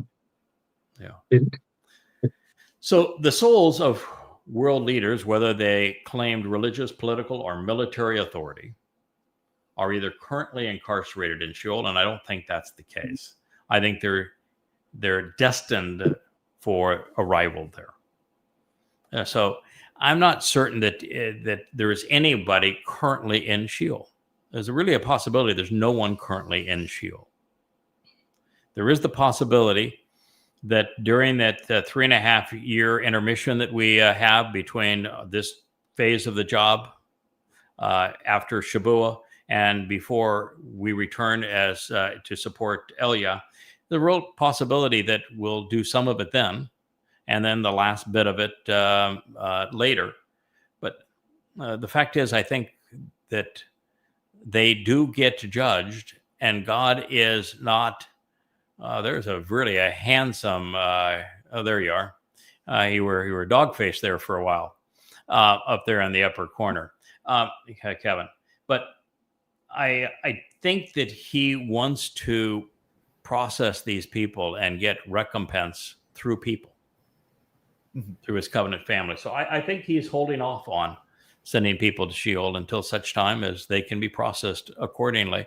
And there's a recompense period where those who have been abused get closure by seeing that those that had tortured them receive sevenfold what they doled out. And outside of time, that doesn't all have to happen at once. It doesn't have to happen in that 3.5 year period. You have, once you become timeless, you can do that part at any time. Well, I actually think it's going to happen in that 3.5 year period from an earth time point of view. It's just that time won't move for us the same way. So of that 3.5 year period, it could seem like 15 minutes for us. Right.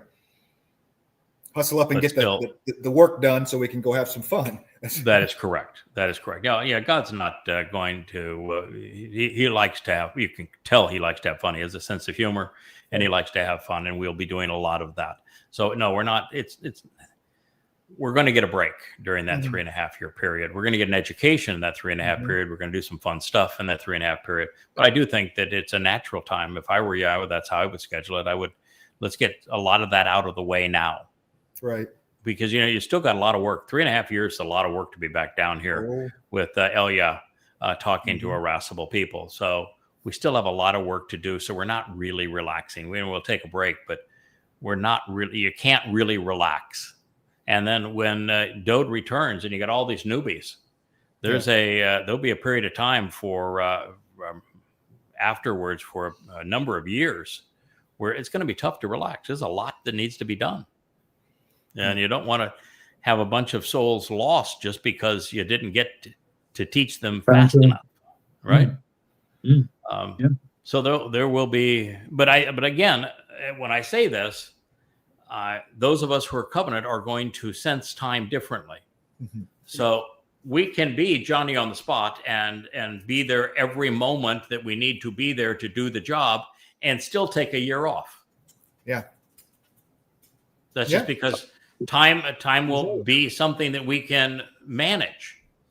So I am convinced that we can literally have time and enjoy it too, and that we can take a year and oh my God, I'm going to just put my feet in the waves and feel the warmth of the sun and the breeze and just enjoy a long walk on the beach, hand in hand with my wife. I just think that would be lovely with no pressure, and to do so in Yahweh's presence and with Dode, and to not be worried about how fast we have to get back, but know that we're not missing anything because we're experiencing that in a different fold of time. We will always be right on time. We will be right on time. Moving it always right on time. But I think there will also be a cadence of actual time. Oh, sure. I think there will actually be a cadence even when we have the ability to maneuver in time. I think Yahweh is going to establish a cadence of Shabbat and a cadence of the Moed Mikre. So of years and of Shabbat, I think there's going to be a cadence of that. I think he likes schedules. Jerusalem, is his place. That's his place. Okay. The sun and the moon aren't going anywhere. They're set.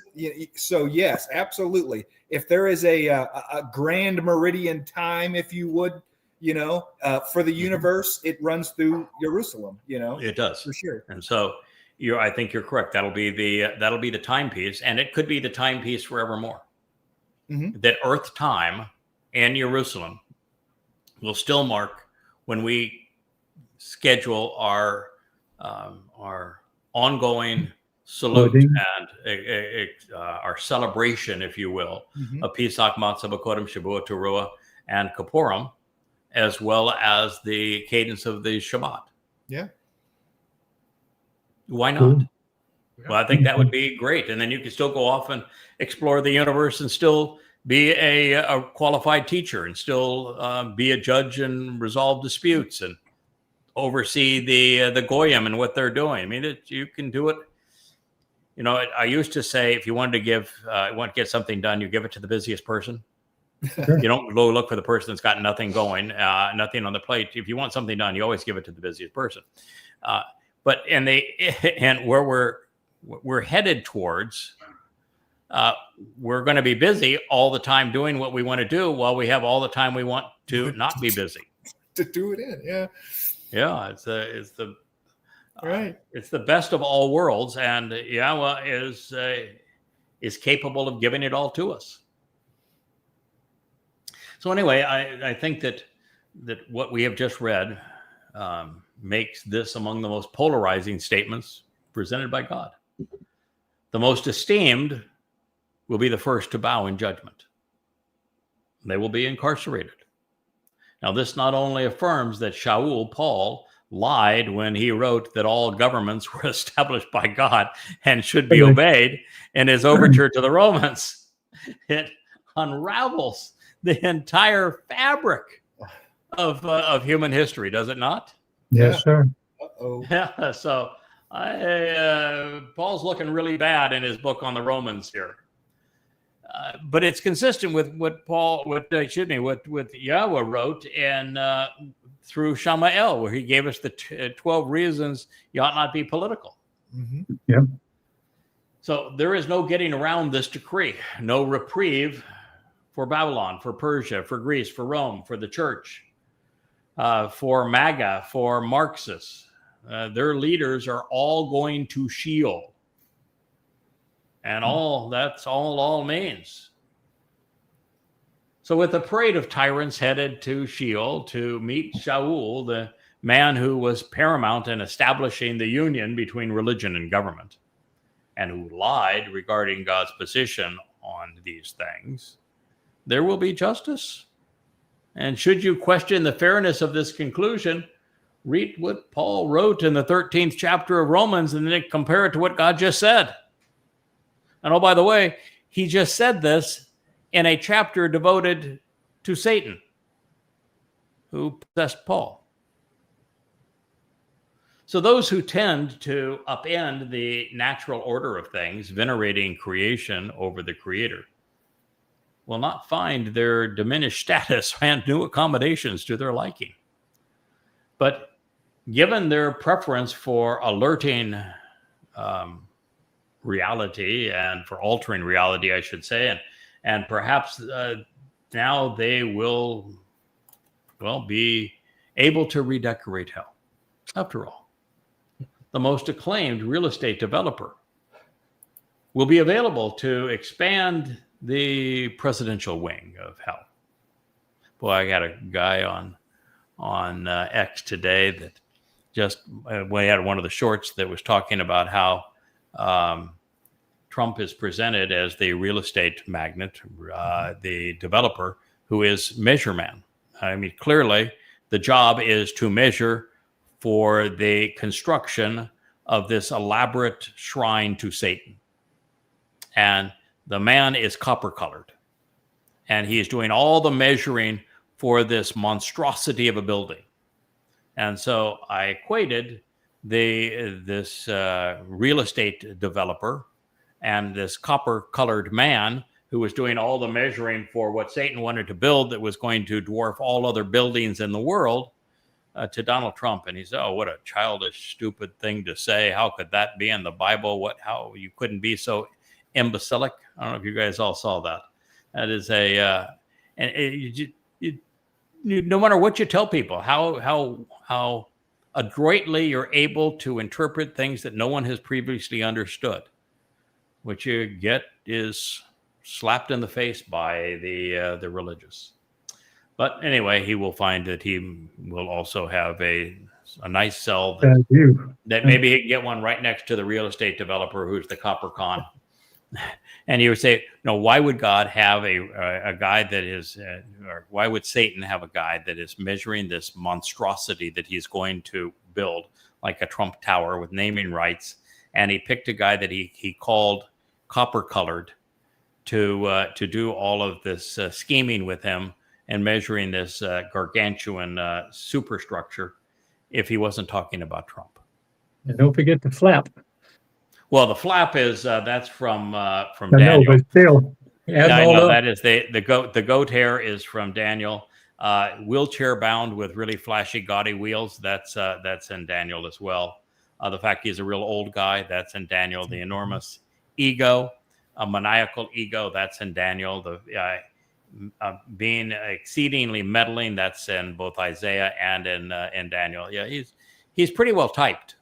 He's called a sexual pervert in Daniel. Yeah, he's pretty darn well typed. Yeah, he is really well typed. And it even says that he's going to form this alliance with 10 bonehead blowhards, and then he's immediately going to turn on 3 of them. Mm-hmm. Who does that? Well, Trump does that. So, yeah, there's a lot of indications that it is the Donald. So the inmates were overheard chatting with one another regarding this turn of events. And all of them will respond, and they will say to you, have you also become weak and afflicted, riddled with anxiety, similar to us, becoming like the proverb?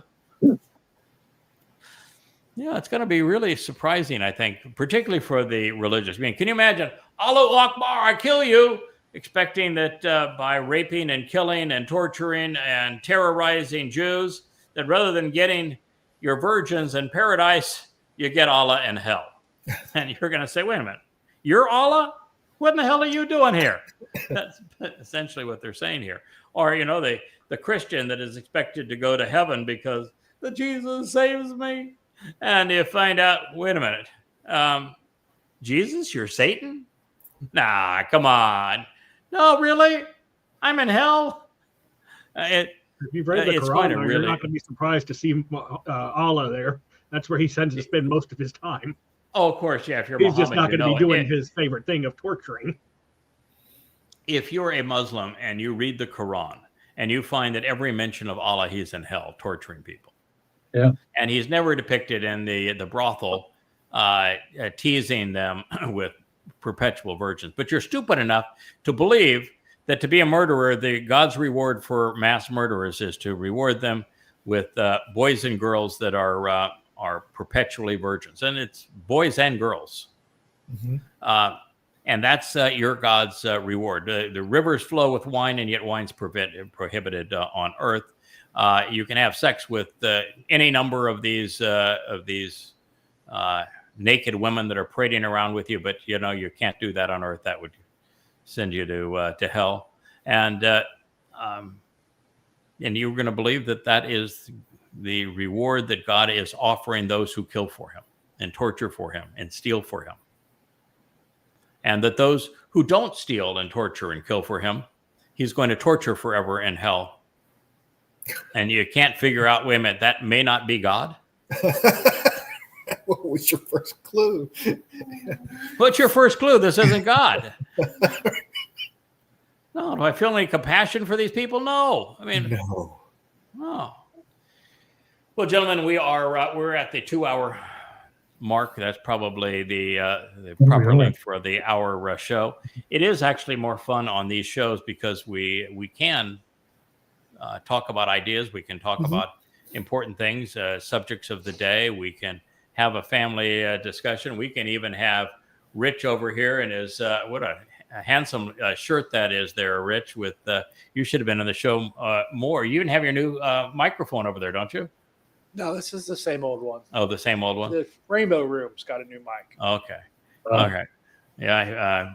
Rich has brought in 2 more of these Shure mics. I had bought 2, but he has brought 2 more. But his are the super duper versions of the Shure 7Bs. And mine. You see, I have this down here. This is the Preamp. A preamp for it. His have the preamp built into them. So we are really going to be set. He's actually got a new computer coming that is specifically to run this show in the studio, so we can do video feeds and do all sorts of special effects with the show. And so we are definitely working in the direction of having a real serious production capability here. Yeah. And now, if we could only find a host and some co-hosts that could keep up with the keeper of the cables, would be there. Actually, right. I think we're doing a fine job of a difficult job, and I think Yahowah in this case is just flat old delighted. There's Leia with the effort. Wookie is still in his jams. But I think Yah's pleased with the effort. I think he knows how difficult a job is, and we hang in there to the end. I think that alone will have God say, okay, you did good. Yeah. So I think we just keep on going the way we are, and God's going to use it the way that he intends, and he's already told us the end result. Mm-hmm. So it's amazing what you can accomplish with unskilled labor. Is it true? Is it true that time changes on the Shabbat show? I said. Yes. Yeah. Time changes on the Shabbat show. Indeed. Yep. Well, thank you all for participating. It's lovely to see the artistry behind you guys. You were taunting me with my picture. Sylvia has now heard that she is the decider. It's what's going to happen because, well, she whooped me in the debate. And I got to live with it. Yeah, man. I tell you what, I wouldn't argue with her. That would be my. We have a term in the South. It's called "yes, ma'am" and "no, ma'am." Yep. Yeah, she's got character, man. Yeah, she's got intellect. She's remarkable. I like all of those traits. I find endearing. So, and she's got a sense of humor. Yes, she does. and a mean streak too, which is also important. You got to have that to be fair, to be moral. She's Yeah, got you know this what to love moral, and what to hate. judgmental streak and an exceedingly loving and supportive streak. I think you won the jackpot there, Guy. I obviously have. Yeah. She's Yahoo. If I don't believe it, she'll tell me. Yeah.